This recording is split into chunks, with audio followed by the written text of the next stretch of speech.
Buenas tardes, maestros. Este video es el primero de nuestro taller de planeación y actividades de aprendizaje para educación a distancia, y el objetivo en esta ocasión es enfocar las diferencias que existen entre la modalidad presencial y la modalidad a distancia en cuanto a la planeación.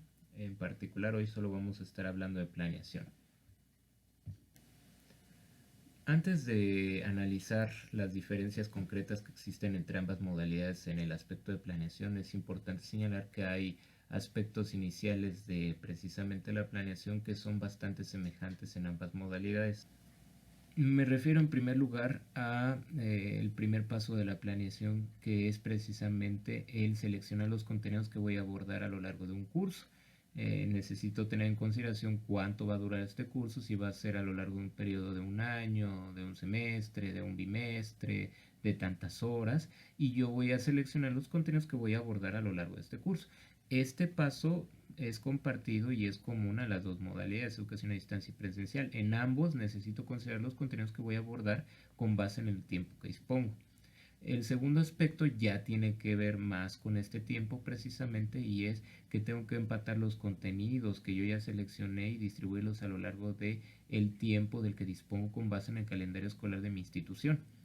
Tengo que considerar los días festivos, tengo que considerar vacaciones administrativas, los periodos, por ejemplo, de exámenes ordinarios, extraordinarios, etcétera. Es decir, yo voy a trabajar los contenidos también tomando en consideración el calendario que me asignan, ¿no? Porque ese calendario va a afectar bastante las actividades de aprendizaje y cómo las voy a calendarizar a lo largo del curso. Aquí las diferencias se van a empezar a acentuar ya en un nivel más específico a la hora de distribuir los contenidos a lo largo de semanas. Sin embargo, es cierto que las dos modalidades tienen en común que tenemos que distribuir los contenidos ya delimitados previamente a lo largo del periodo con base en el calendario que se nos provee al principio del curso.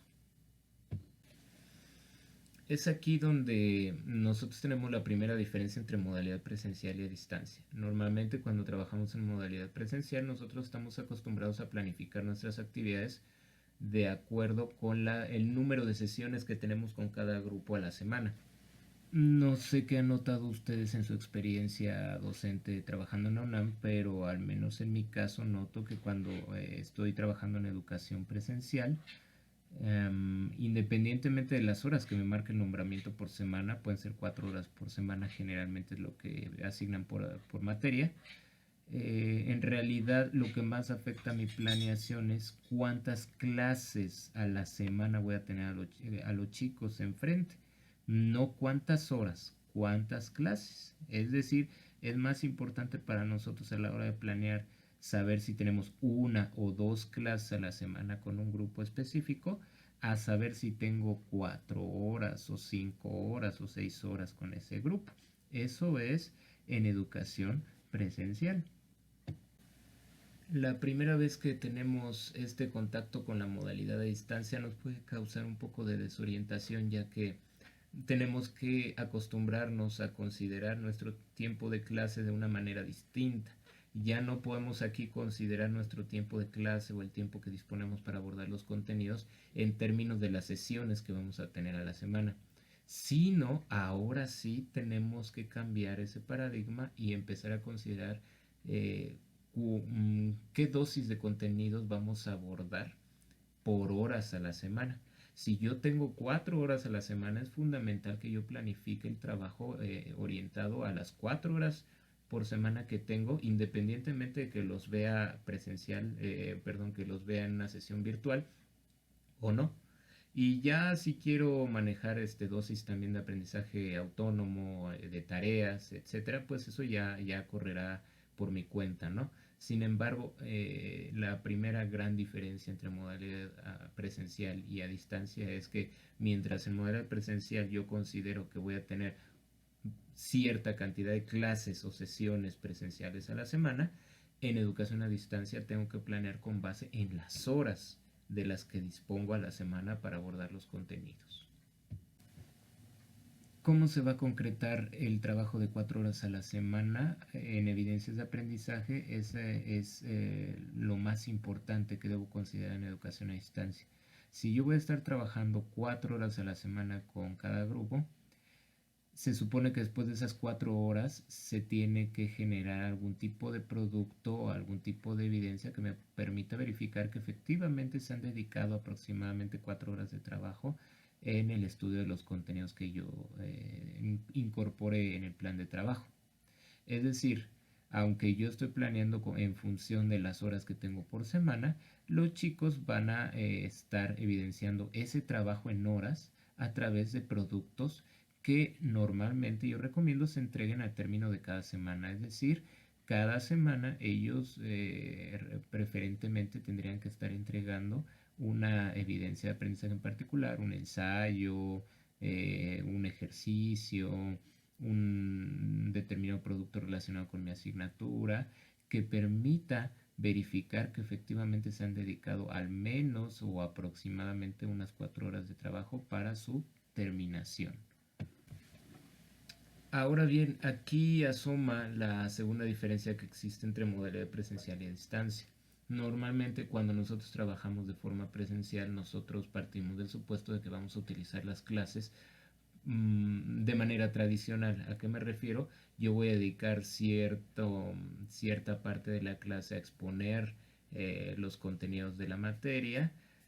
Puedo, por supuesto, después de ello incorporar algunas actividades de aprendizaje para consolidar lo que ya se vio y lo que ya expuse como docente.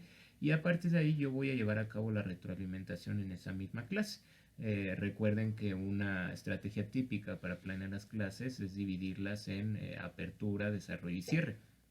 En la apertura vamos a hacer una especie de calentamiento, vamos a enfocar la atención de los chicos y vamos a formular preguntas detonadoras, por ejemplo, mientras que en el desarrollo vamos a exponer el tema como tal, vamos a llevar a cabo las actividades de aprendizaje y si da tiempo, hay tiempo suficiente, pues retroalimentamos las actividades del día de hoy, ¿no? Por ejemplo.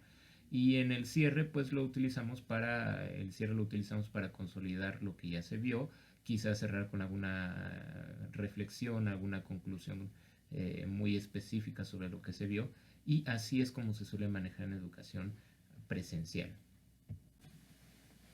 Sin embargo, en educación a distancia la cosa cambia bastante.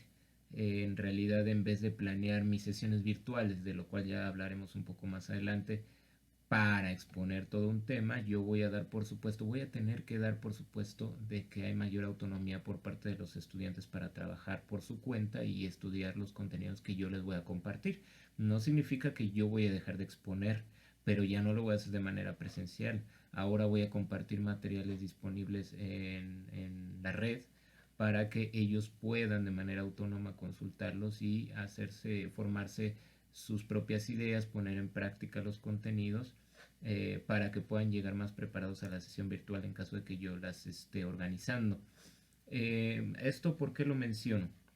Lo menciono porque lo más importante en educación a distancia no es planear los contenidos en función de las horas que voy a dedicar a exponer, a trabajar con ellos, a retroalimentar, sino en función de las actividades de aprendizaje y evidencias que ellos tienen que generar o que ellos tienen que entregarme. Generalmente yo sugiero que al término de la semana, de tal manera que yo ya no voy a planear mis actividades de acuerdo a las horas que yo los vea, sino de acuerdo a las actividades que ellos me vayan a entregar por semana. Partiendo del supuesto de que ellos ya consultaron de manera autónoma los materiales que yo ya les compartí, entenderán entonces que sería redundante, por ejemplo, organizar sesiones virtuales donde yo vuelva a exponer el tema que ellos ya pudieron considerar, ya pudieron estudiar a través de los materiales que yo seleccioné. La ventaja que tiene Internet es que precisamente muchos de los materiales tienen o son diseñados con fines didácticos y pueden cumplir perfectamente con su propósito sin necesidad de que esté el maestro constantemente acompañando al estudiante, algo que además va a cambiar bastante en educación a distancia, ¿no? Entonces, ¿en qué podemos dedicar, o más bien, cuál es la finalidad de las sesiones virtuales que yo organizo a lo largo de la semana?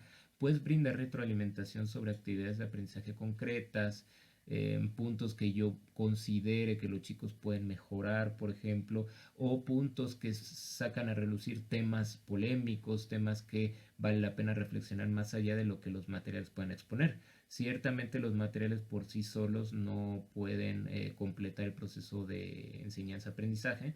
Se necesita una cierta autonomía en el estudio de los chicos, pero al fin y al cabo esa autonomía ya se necesitaba desde la modalidad presencial.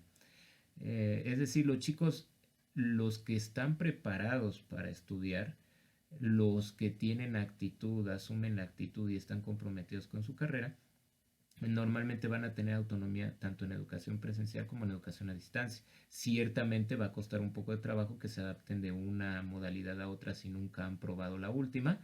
Sin embargo, su propia autonomía como estudiantes les va a permitir tener éxito en ese proceso de adaptación, ¿no?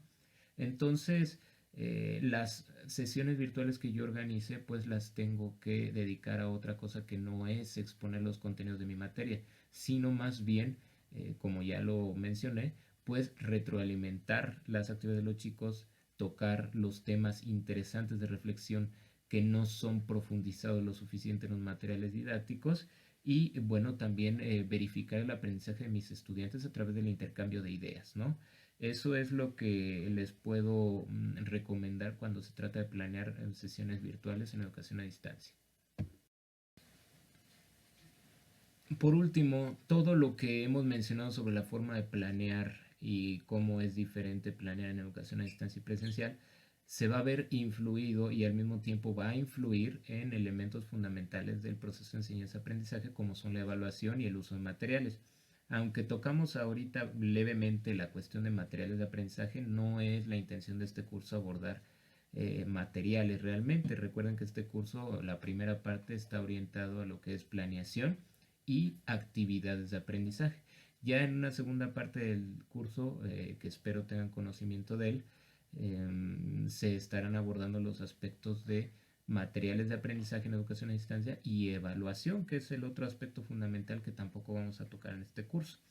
La evaluación también va a cambiar hasta cierto punto en educación a distancia. Sin embargo, las dinámicas se van a conservar igual hasta cierto punto. Si yo utilizaba listas de cotejo en educación presencial, las voy a seguir utilizando en educación a distancia.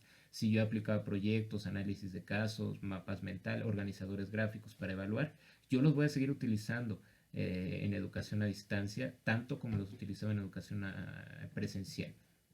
Entonces, por aquí terminamos el primer video de nuestro taller y espero verlos en otra ocasión y en otro video. Hasta la próxima.